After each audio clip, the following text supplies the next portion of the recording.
নমরুদ ইব্রাহিম আলাইহিস সালামের সাথে কি করেছিল ইতিহাস আপনারা জানেন, শুধু মনে করিয়ে দেই উলঙ্গ করে।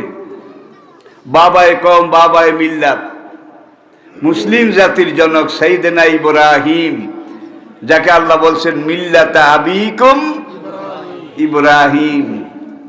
এখন 40 দিন পর্যন্ত আগুন জ্বালিয়েছে নমরুদ।